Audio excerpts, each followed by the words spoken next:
All right, good morning guys. Welcome to another video.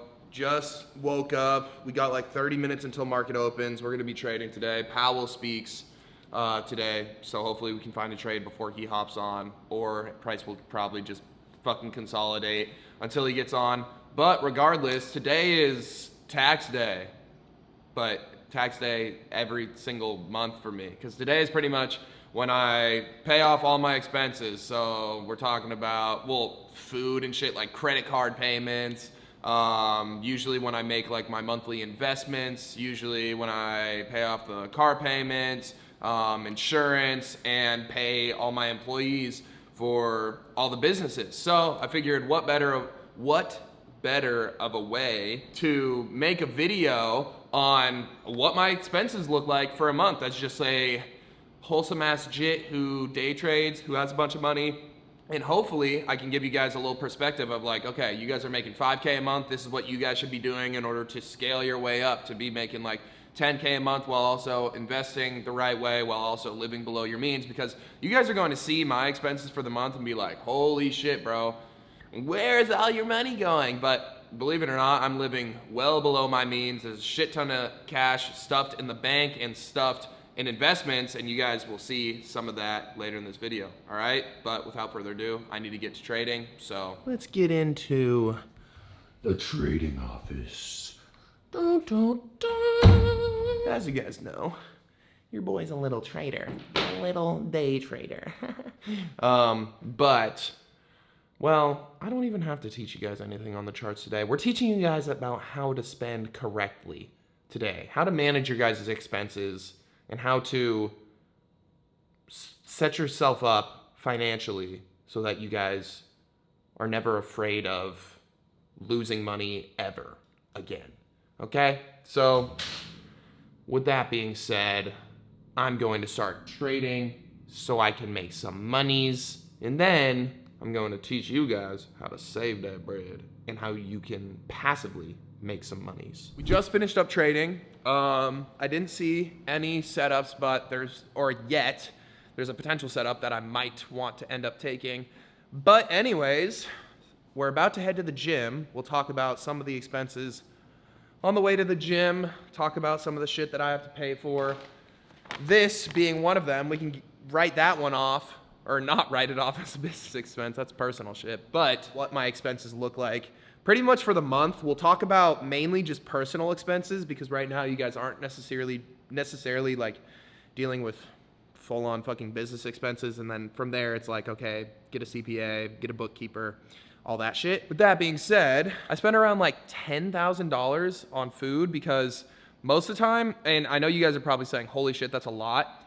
Not necessarily. I eat out the majority of the time.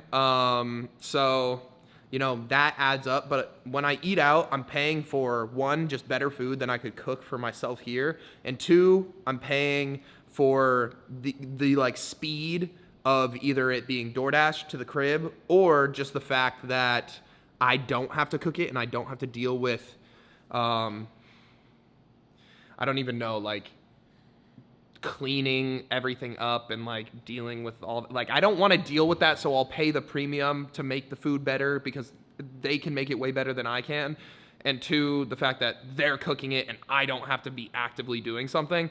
And also, I eat most of the time with 2 extra people, Carson and then my girlfriend, so that adds like 2 extra people to the tab. So $10,000 a month actually isn't even that crazy when you put it into perspective when we're paying for like 3 people. But yeah, that's the first expense, food, okay? And when we get in the whip, we can start talking about the whip expenses. TRX is paid off in cash, Can-Am paid off in cash, or I actually put the Can-Am on the fucking credit card, which was funny. So the only thing that I pay for the TRX and the Can-Am is just insurance, which is around like, I want to say like $500 a month. So that's not bad. And then, well, fuck, we're getting into it right now. The TRX and Can-Am insurance, $500 a month. And then also the Brabus insurance is $500 a month as well. So pretty fucking decent, pretty fucking solid. And yeah, I guess I can get into the Brabus expenses too. The Brabus is, I put $150K down on it, $300,000 car. So 100, half of it down, which again, you're probably saying, holy shit, why would you put that much down? One is just to make it so I can actually get large loan history. So like I was able to pay for it in cash if I wanted to, but the goal is to grow my credit and grow my credit history. So one, my credit score can be better. My credit score is actually really fucking good as a 21-year-old. Sitting at like 790 something, right around 800. The goal is to get it to 800. That would be pretty fucking cool. But I mean, regardless, I don't really give a fuck about like having the best credit score ever. As long as it's in the 700s, like, or 750s, you're pretty much going to get approved for damn near anything. But before this, I didn't have any large loans under my belt, so I wanted to get a big auto loan under my belt. So boom.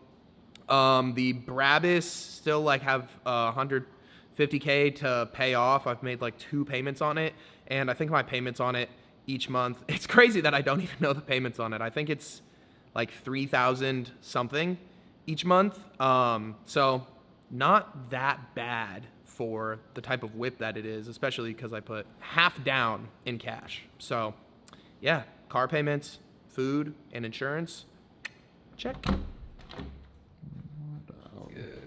We just finished up the mastermind shits.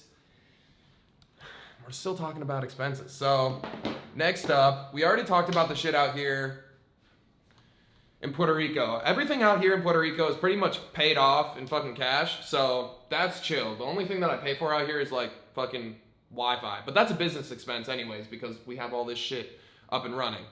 Now let's get into more shit. We have the Miami apartment. That's around $9,500 each month. So we're getting beamed on that, but it's nice to be able to go back and forth between the two. So what is that now? Like damn near 10K on like second place to stay. Now let's get into like the fun shit.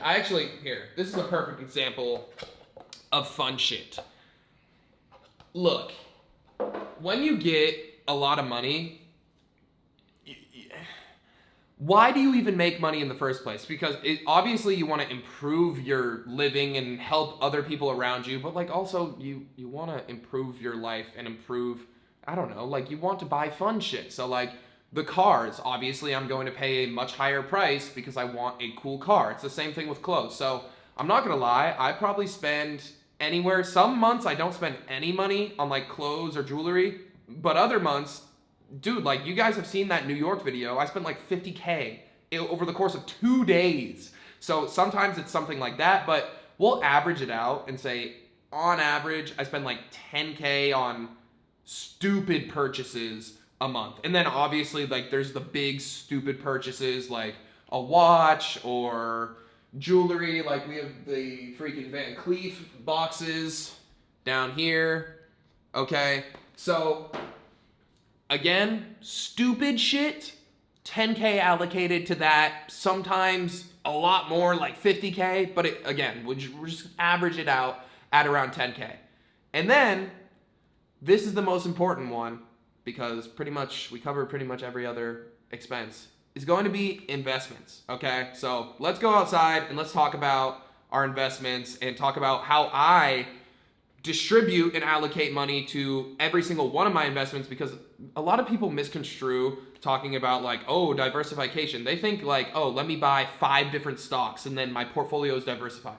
It's not the case. So let's go outside and let's talk about investments and how you can actually diversify your investment portfolio. This is another one of the stupid ass investments. Or not an investment. Boogie's Go Yard collar. Look at that shit. Yeah. Crispy. You got more on your neck than anybody in the comments section, Boogie. Anybody. All right, let's talk about investments. Again, I'll keep this short and sweet because this is supposed to be a vlog, but look, when we talk about diversifying our investment portfolio, we're talking about every investment, okay? So that doesn't just include your stock portfolio. That doesn't just include your crypto portfolio. When people say diversify your investment portfolio, they're talking about real estate, stocks, indexes, crypto, commodity, cars, watches, high yield savings, bonds, treasuries, commodities. Okay, so I'll give an example for myself, and then we'll go into how you guys can help spend your money, okay? Because obviously my money's going to be way different than where you guys are at. But for me, like, I have real estate, okay? I have watches. I have, like, essentially 3 cars if you want to consider the Can-Am a car. I have a shit ton of money in crypto. I have a shit ton of money in indexes and individual stock portfolios. I give a shit ton of money to my private equity person, and he sends me deals, and he says, like, look, this is going to be a 3.5 year-long deal. It's going to have, like, this average return. You're insured, like, 10%. Are you down for it? And I'm like, bet. I toss him, like, 50, 100, or 200K. Boom, he makes the play for me. That's another part of my diversification. On top of that, you guys have seen me do my money spread of, like, silver bars. I have commodities, okay? I own a lot of silver. On top of that, I guess you could call, like, gold. I have, like, a couple gold bracelets, okay? Again, those can be melted down, fucking commodities. And then on top of that, I have a high yield saving that is literally just an inflation beater, okay? So I put my money in there. It's pretty much my safety net. Whatever, it gives me like 5% APY. So if I put 100K in there, I'm making $5,000 per year, but that's not the goal. The goal of it is just to beat inflation, so I always have that safety net in case everything hits the fan, okay? So now let's talk about how you guys can manage your own money if you guys are making like 10K or 5K a month. Are you serious? Tongue hanging out the side is ultimate horny level. Jeez, Boogie. You have issues. Anyways, let's say that you guys are making 5 to 10K a month. All right, how can you guys manage your expenses so that when you guys eventually do break out of that 5 to 10K a month standpoint, that you guys can be in a good spot financially, okay, to set yourself up? And as, you know, the money and incomes gets bigger and bigger, how can you guys set up these percentages? So first of all, living expenses, right? I told you guys about my living expenses. My living expenses are going to be much higher than yours, but you guys have to keep in mind, live below your means. So ideally, you guys are paying like, I don't know, anywhere from like 1 to 2K a month for rent, okay? On top of that, car payments. You guys should not be driving a tough-ass whip, okay? You guys should be driving something pretty fucking mid. Maybe that's going to be around like, I don't know, $500 to like $1,000 a month, okay? And then from there, you guys should be getting your own groceries. Remember how I said, look, I like to go out, eat food? Fuck that shit for you guys. You guys need to be getting your groceries, meal prepping, eating like $4 to $5 meals every single day, okay? And then on top of that, should you guys be going out, getting drinks, spending money on weed, alcohol, stupid-ass events that you guys have no reason to be going to because you have nothing to celebrate? No. So cut all of the fun shit out. For the time being, just for the time being, you see me going and doing the fun shit because I have shit to celebrate occasionally. Again, I work for the most part. But right now, you guys have nothing to be fucking celebrating. So don't fucking go out, okay? Maybe leave $100 a month for fun shit. And that's it, okay? And then on top of that, you shouldn't be buying new fucking clothes. Fuck it. If you only have one outfit, wear it forever, okay? You can fucking jump in the shower with that bitch. I don't care. Wear it forever. Nobody cares about your drip when you're only making 5 to 10K a month, okay? Moving on from that, ideally, you have at least 10% of your money that you can either put into investments, okay? Regardless if it's $100, regardless if it's $1,000, $2,000, you need to be putting money away and then getting into that diversification that I talked about earlier, okay? So I'm not gonna go over that again. I just talked about it. You guys need to be diversifying your investments, okay? So 10%, diversify that. Again, yours is going to be a little bit different, whether it's just putting all the money in the S&P 500, putting it in crypto, commodities, whatever. Put it away, invest that shit, okay? And then from there, once you guys start making some paper, you just take those percentages and just keep it fucking going. There should be no difference in the percentages of you making 100K a month and 10K a month. The only difference is that the money just gets bigger, okay? So like if you're living below your means and at 10K a month, you're spending $2,000, okay, and $2,000 on living expenses, and that's like living below your means. Maybe when you're making 100K each month, then living below your means is like 5 to 10K on living expenses. Okay, and then you're going out, or like $100 play money ends up being $1,000. Okay, you guys need to think about it like that. Keep the percentages the same, but the money just increases as your income increases. Okay? With that being said, it's 2 days away from my birthday. It's my last day in Puerto Rico. I'm going to go inside, get showered, get fly, and then we're gonna go to dinner. We'll do a little fit check, and then we'll wrap this bitch up. All right, boys? Peace.